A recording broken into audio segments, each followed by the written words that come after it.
Well, good evening and welcome to our Good Friday service. Tonight our worship is going to be a little bit different. I invite you to take a journey back 2,000 years. Jesus was crucified some time ago, and there are rumors about him coming back to life. There have been sightings of him in Jerusalem, and there's a story about how on the day of Pentecost, everyone was there who understood Peter, and he had been preaching in their own language. You've heard rumors upon rumors, amazing tales of this man from Nazareth, some that seem too good to be true. So you have traveled to Jerusalem, even though the Pharisee Saul is breathing threats against all who claim to be part of the way. Several of the disciples are supposed to be coming to tell you tonight about the story of Jesus. You've had to sneak into the gathering, for there are tales of his followers being stoned to death. You're excited yet afraid when someone breaks the tension and gathers together the group to sing together, and we're going to need some singers. And along the way, there's going to be some readings, and I'm going to invite anyone who feels called to just move forward and to read the scripture. There'll be 8 different scriptures read tonight, and if you feel so led, you can just walk right up to the microphone and help us read scripture. But let's begin tonight by rising up and singing Marching to Zion.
Haven't you heard the news?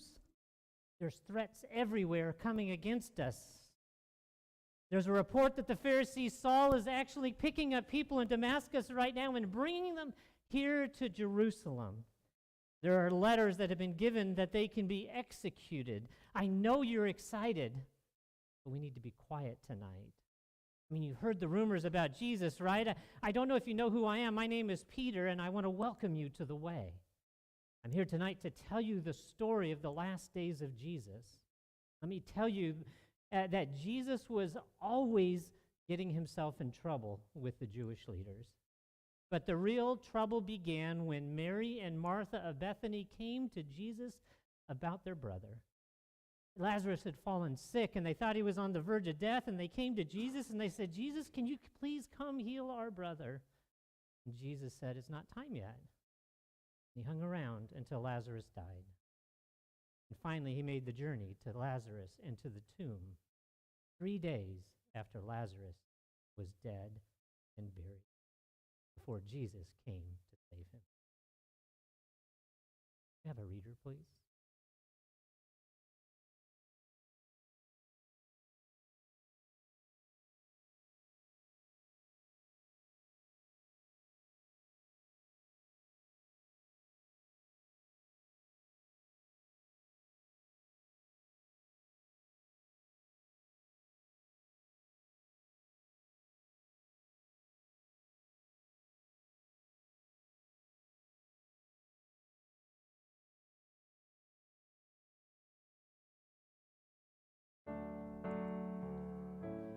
After this, many came to believe. Some came to be, but some came, what's that? Some went, thank you. After this, we couldn't be out the open. Jesus would teach and heal in the next town from town to town. I remember one day, Jesus asked us, "Who do you say that I am?" Some said, "You are John the Baptist." Others say Elijah and one of the prophets. But then he turned to us and said, "But who do you say that I am?" And of course, I got it right. I said, "You are the Messiah, the Son of God." And Jesus looked at me and said, "You are right, Peter. In fact, upon you and upon this rock, I'm going to build this church that's going to change everything." And then it was hard for me because right after that, he started talking about how he was going to die. In one moment, he's telling me, we're going to build this church. And the next moment, he says, I'm going to die. And I turned to him and said, "Jesus, you're not going to die. I'm going to be there and make sure that we build this church together." You know what he said? "Get behind me, Satan." And that tore me up. He said we were going to Jerusalem for the Passover. He said we're going to get on a white donkey and I'm going to ride into Jerusalem right out in the open from everyone. We were scared because we knew what was going to happen if we went back to. They'd been waiting for him, and yet we knew he was the Messiah. And he said, "Get behind me, Satan." And I'm just like so confused with everything that's going on. But we did what he told us to do. We went and we got the colt, and he got on it, and he rode into Jerusalem, and the people lined the streets waving palm branches and proclaiming his name is wonderful.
May be seated. But then he did the strangest thing. I need a reader to come up if someone will help us with Mark 11:15-18.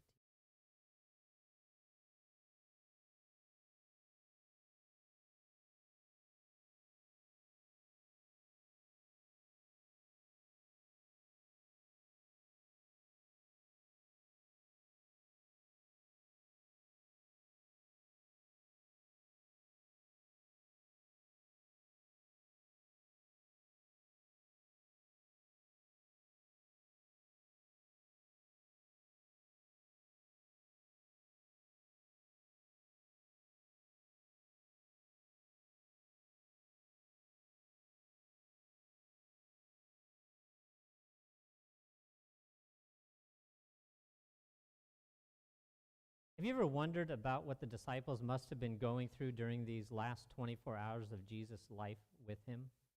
I mean, they had moved from the better part of a 3-year journey with him, following this man who had called them away from their families, from their jobs, from their professions.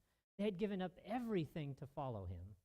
Just imagine seeing all the miracles performed. I mean, water turned into wine, the blind being given sight to see, the lame got up and danced after Jesus had healed them. The unclean were made clean. Peter even got out of a boat and walked across the water in the midst of a storm until he started to sink, and Jesus raised him up in the middle of the storm, reminding them of another time in a boat when Jesus had calmed a storm. They had witnessed and participated in the feeding of 5,000 when there were only a few loaves and fish, and they fed thousands of people. There were demons cast out. I'm not talking about just one or two demons. In one man, there was a legion of them. that were cast out. And even Mary, who was traveling with them the whole time, knew what it was like to have 7 demons cast out of her, to be made whole again.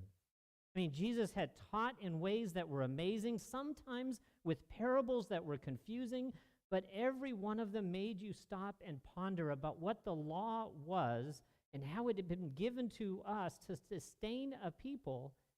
Maybe they were being lived out in a way that was not in the way that God had intended for the laws to be lived out.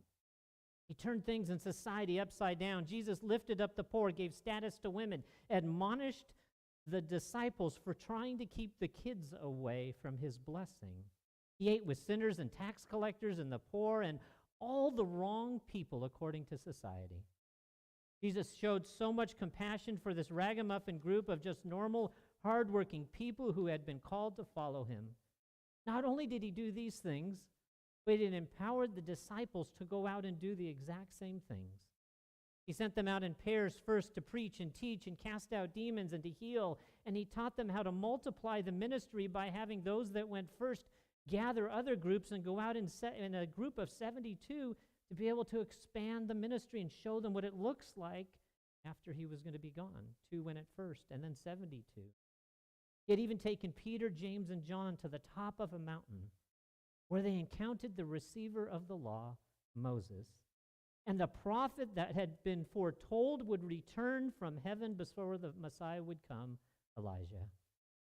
It was to these students that had given up everything to follow him that he came to celebrate this Passover and Seder meal. For those who were with us yesterday at the Seder meal, you might remember that part of the liturgy was a thanksgiving for the Seder meal that is this night that we celebrated it. But then there was the thanksgiving for the future Seder that would be celebrated on the Temple Mount in Jerusalem. And when the temple is rebuilt, we might go and celebrate it there. And it was with this hope that every practicing Jew expects to someday celebrate the Seder meal in Jerusalem. So Jesus and his disciples have traveled all the way to Jerusalem to celebrate this Seder meal, but there had been threats against Jesus. The disciples were wondering, why should we go there? But he insisted on celebrating that Seder in Jerusalem. They tried to get him to change his mind, but he said, no, this is where we're going. Jesus was promising to build a new movement, a new church based on the teachings that he was sharing with them. And they were probably thinking, is it time, Jesus? Is it our time to end the judgmental, oppressive nature, the current group that's leading to replace the leaders with better leaders? I mean, was Jesus finally going to call all the people to overthrow the Roman authority? I mean, they had just come into the city with this huge gathering, right, of praising God and singing hosannas because Jesus had arrived.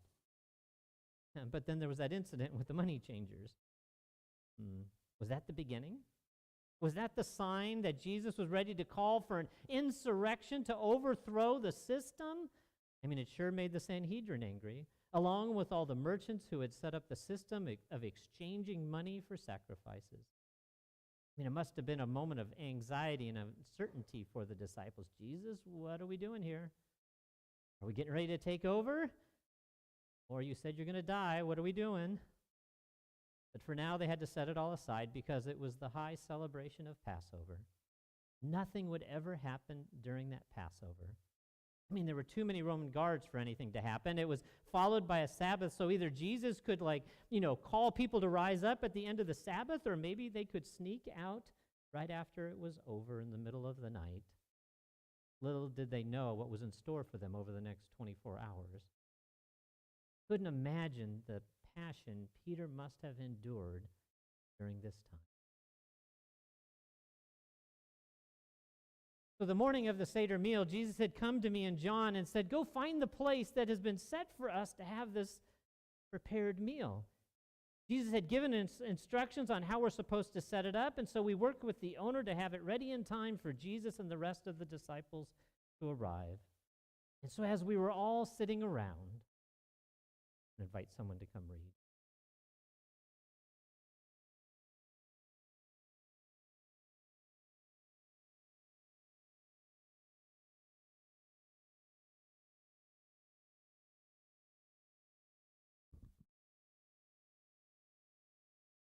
knew that the Father had put all things under his power and that he had come from God and was returning to God. So he got up from the meal, took off his outer clothing, and wrapped a towel around his waist. After that, he poured water into a basin and began to wash his disciples' feet, drying them with the towel that was wrapped around him. He came to Simon Peter, who said to him, "Lord, are you going to wash my feet?" Jesus replied, "You do not realize now what I am doing, but later you will understand."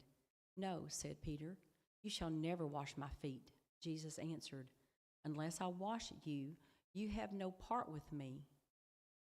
"Then, Lord," Simon Peter replied, "not just my feet, but my hands and my head as well." Jesus answered, "Those who have had a bath need only to wash their feet. Their whole body is clean, and you are clean, though not every one of you." For he knew who was going.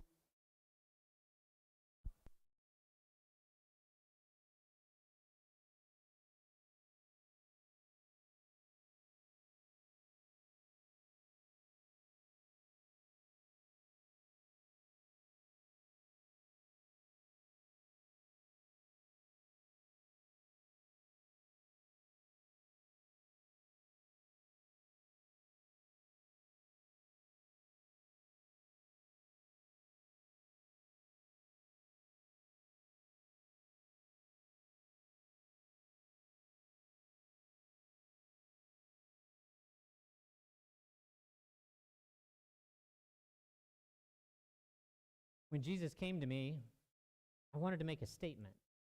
I mean, John was the youngest among us, and he was in the honored seat right at Jesus' right hand. And on the left side, there was Judas, the trusted friend that was sitting right there.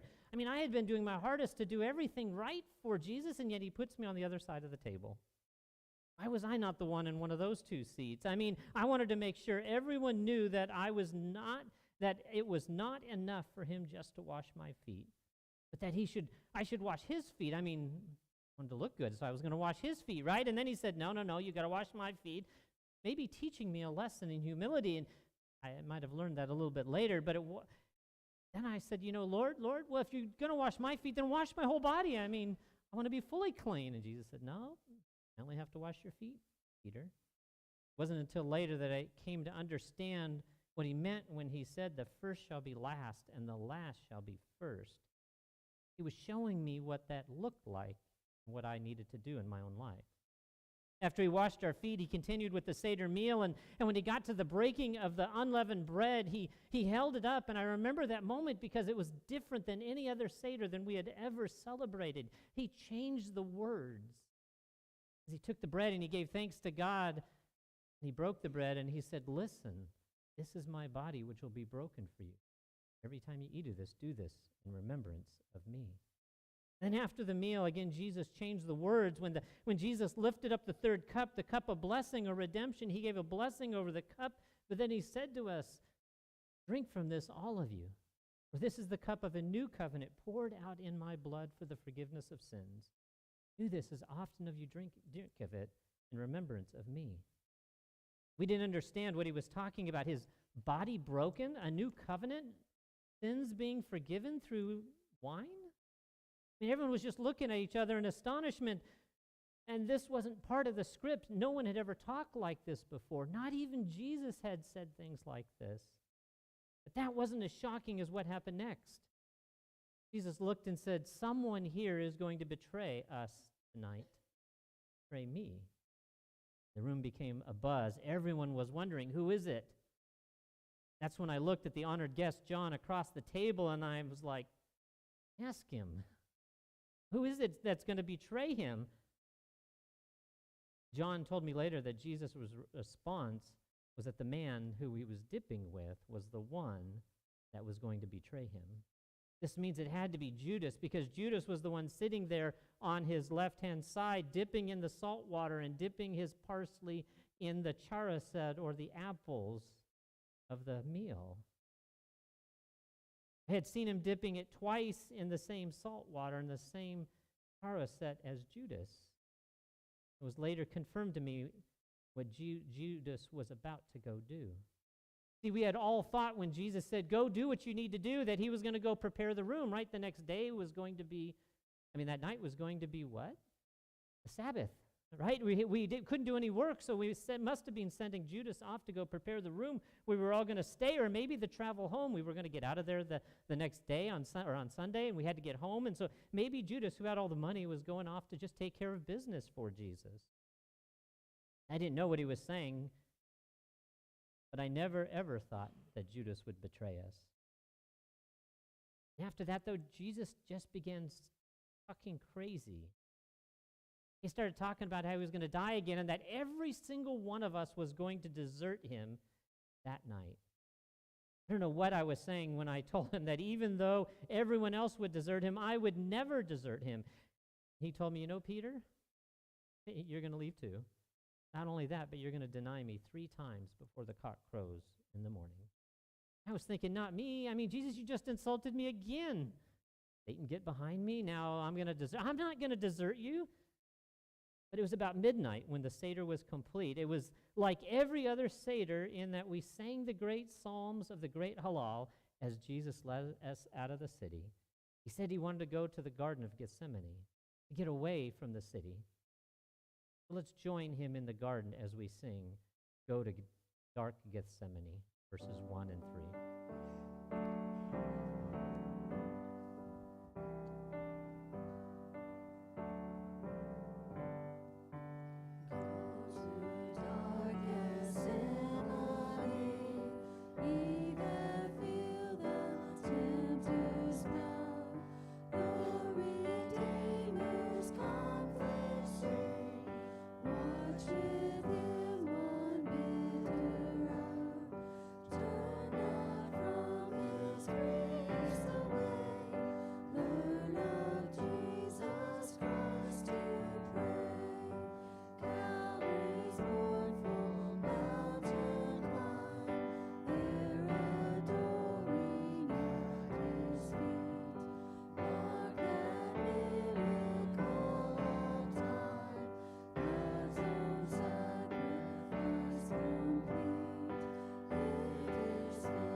When we got to the Mount of Olives, Jesus said that he was troubled and wanted to go pray.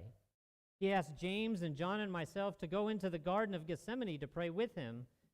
He asked us to watch guard, but man, that was a long day.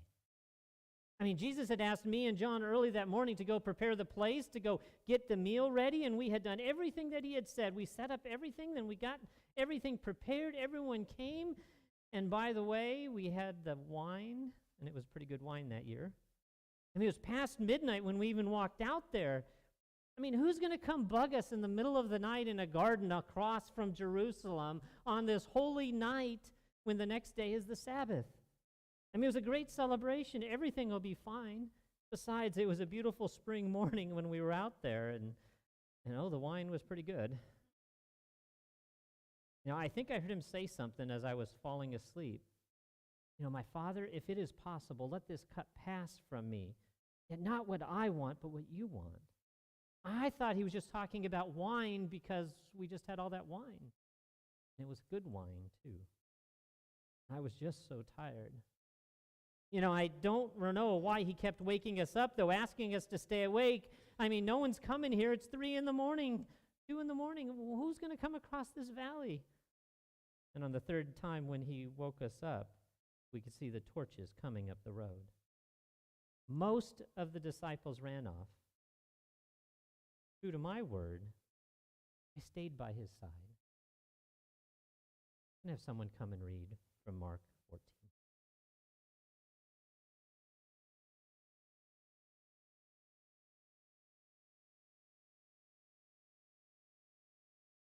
Just as one of the 12 appeared, the crowd armed with swords and clubs sit from the chief priests, the teachers of the law, and the elders.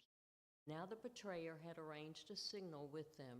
The one I kiss is the man. Arrest him and lead him away under guard.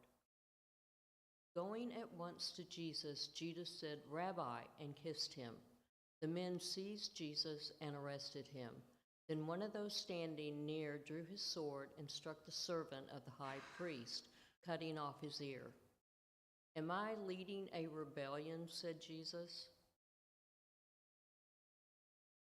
You know, when they tried to arrest him, I promised I was going to be there. I pulled out my sword and I cut off the ear of the high priest's servant. And then it was that look he gave me. I mean, he went up and he took the ear and he put it back on the high servant. He just looked at me like, "Peter, you haven't heard anything I said. Put your sword back, for for all who take up the sword shall perish by the sword." I ran away and hid in the shadows, afraid of what might happen to me, but wanting to keep my word with an opportunity to maybe set him free. As they bound him up, I followed off in the distance. I followed at the distance as they led Jesus from the garden across the Kidron Valley to the city of David, to Caiaphas, the high priest's house. Who will read about Caiaphas and the high priest's house?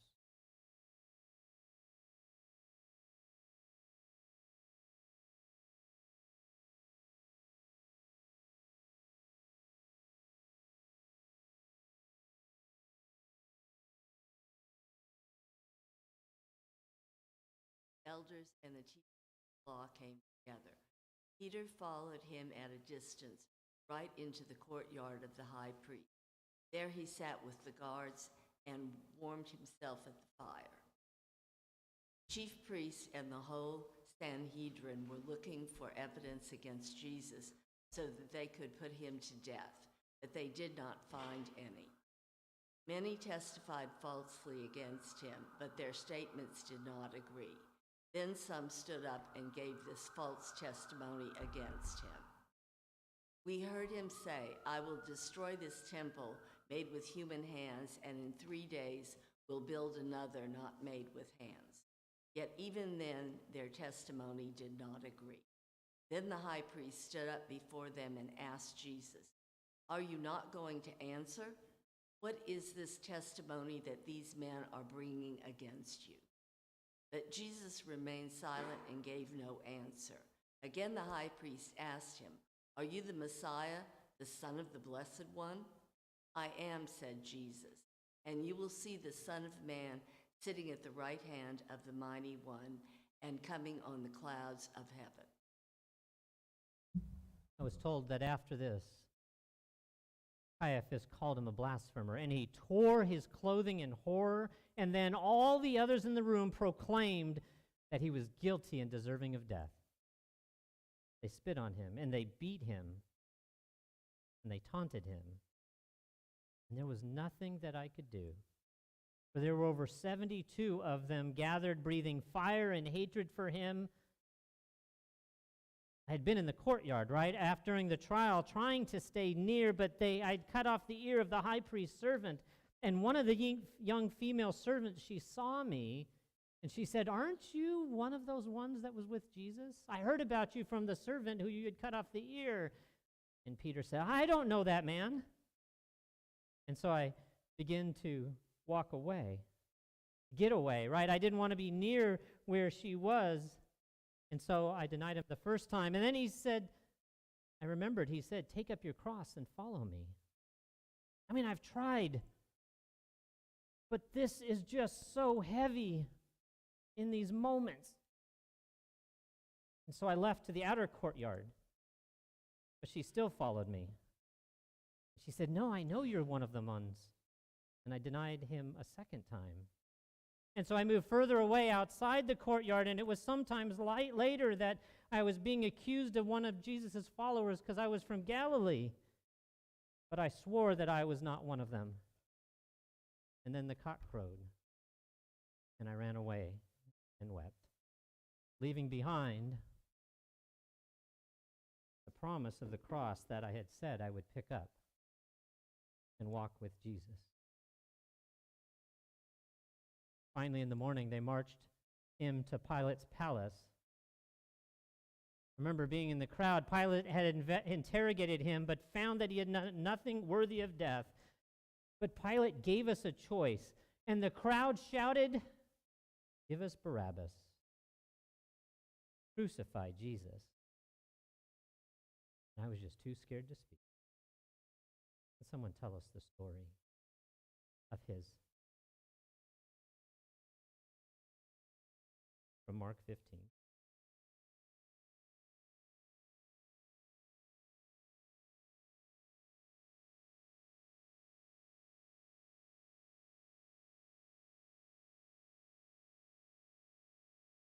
The custom of the festival to release a prisoner whom the people requested. A man called Barabbas was in prison with his insurrectionists who had committed murder in the uprising.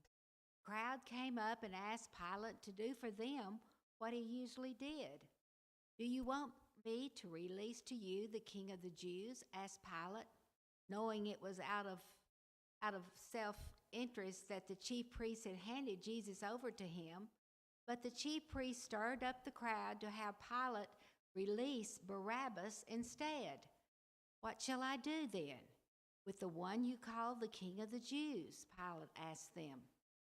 "Crucify him," they shouted. "Why? What crime has he committed?" asked Pilate. But they shouted all the louder, "Crucify him." Wanting to satisfy the crowd, Pilate released Barabbas to them. He had Jesus flogged and handed him over to be crucified.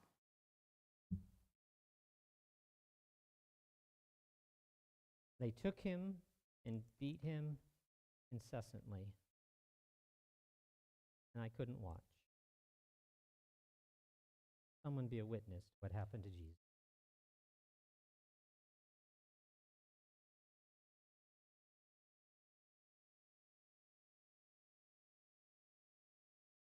Led Jesus to the palace, that is the praetorium, and called together the whole company of soldiers. They put a purple robe on him, then twisted together a crown of thorns and set it on him. I picked the wrong one. And they began to call out to him, "Hail, King of the Jews!" Again and again they struck on him the head and with a staff and spit on him. Falling on their knees, they paid homage to him. And when they had mocked him, they took off the purple robe and put his own clothes on him. Then they led him out to crucify him.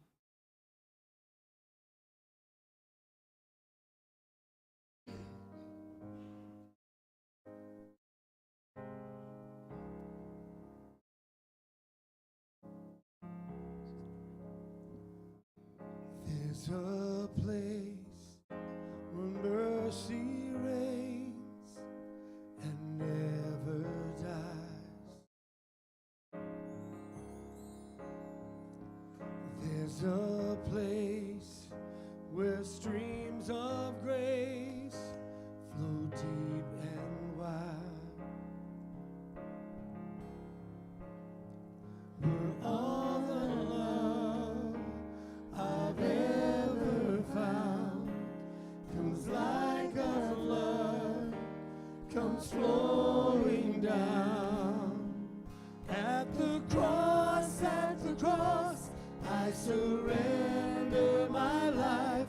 I need all of you. I need all of you.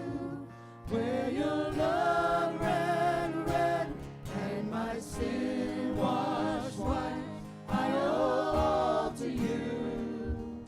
I owe all to you, Jesus.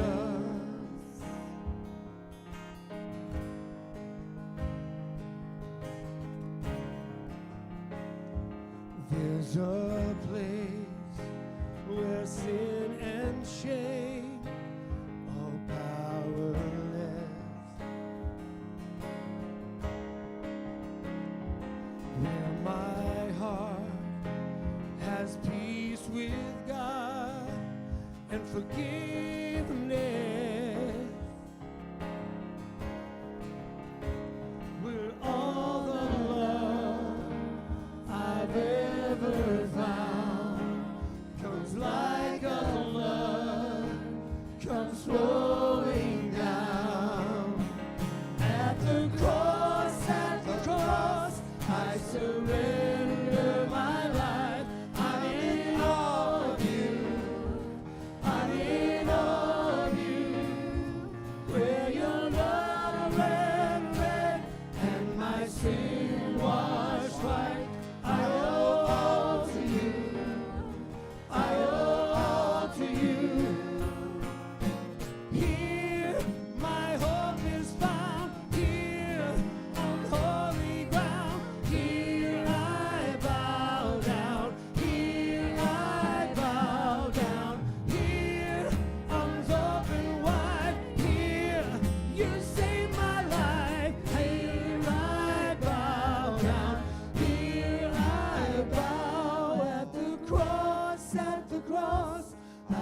surrender my life.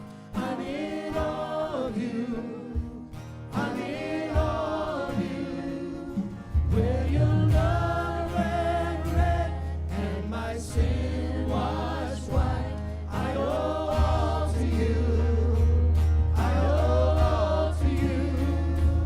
At the cross, I surrender my life. I'm in all of you. I'm in all of you. Where your love ran red and my sin washed white. I owe all to you. I owe all to you. I owe all to you. I owe all to you, Jesus.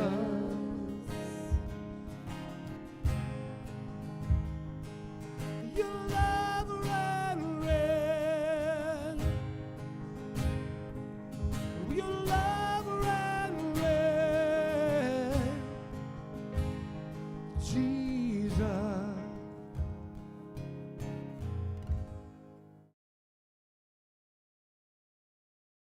Thank you. Who will come and read about the crucifixion?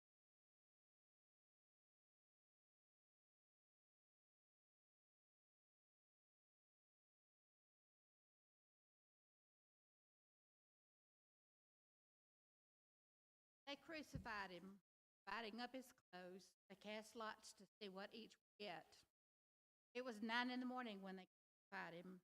The written notice of the charge against him read, "The King of the Jews." They crucified 2 rebels with him, one on his right and one on his left. Those who passed by hurled insults at him, shaking their heads and saying, "So, you who are going to destroy the temple and build it in 3 days, come down from the cross and save yourself." In the same way, the chief priests and the teachers of the law mocked him among themselves. "He saved others," they said, "but he can't save himself. Let this Messiah, this King of Israel, come down now from the cross, that we may see and believe." Those crucified with him also heaped insults on him. You know, it was about 12 hours from the time that he said the words, "This is my body, broken for you. This is the blood of a new covenant poured out in my blood for the forgiveness of sins." In less than 7 hours from the time that Judas had walked up and given Jesus a kiss on the cheek in the garden, that they nailed him to the cross between 2 common thieves.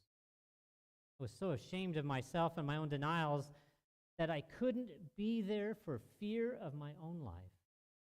But John, Jesus' mother Mary, and his mother, sister Mary, wife of Clopas, and Mary Magdalene stood there. Were any of you there?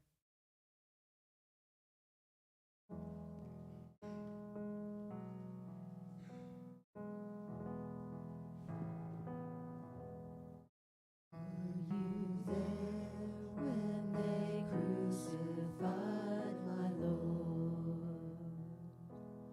were you there when they crucified my Lord?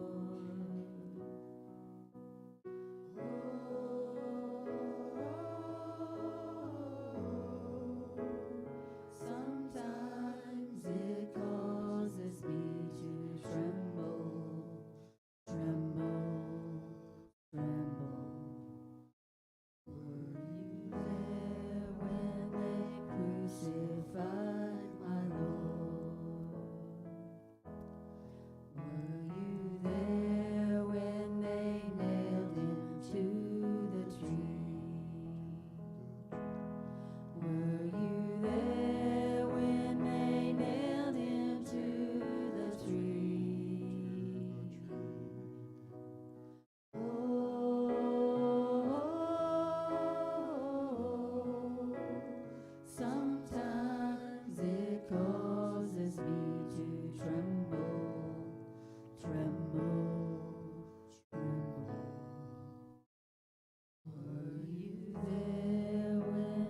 Mary and John were there with Jesus all the way to the end.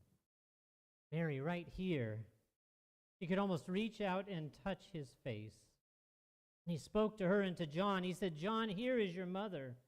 And to Mary, this is your son. The soldiers mocked him and took his clothes and gambled for them. And yet from the cross, he proclaimed, Father, forgive them, for they do not know what they are doing. You may have heard that one of the thieves asked Jesus to remember him when Jesus was in heaven. And Jesus' response was, today you will be with me in paradise. Then about noon, Jesus cried out, my God, why have you forsaken me? And the sky turned black. Just before 3 p.m., he told them that he was thirsty, so they gave him a sip of water. He lifted his head one last time and said, Father, into your hands I commend my spirit. It is finished. He gave a loud cry and breathed his last breath.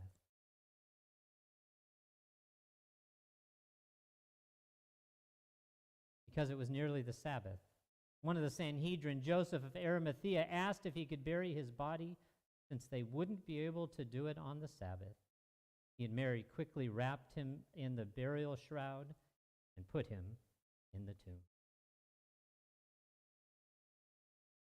Were you there when they put him in the tomb?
You know, I didn't understand it then,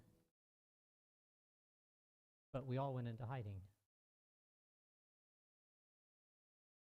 You hear that? I think you hear some soldiers outside. We need to go out the back door quickly and quietly.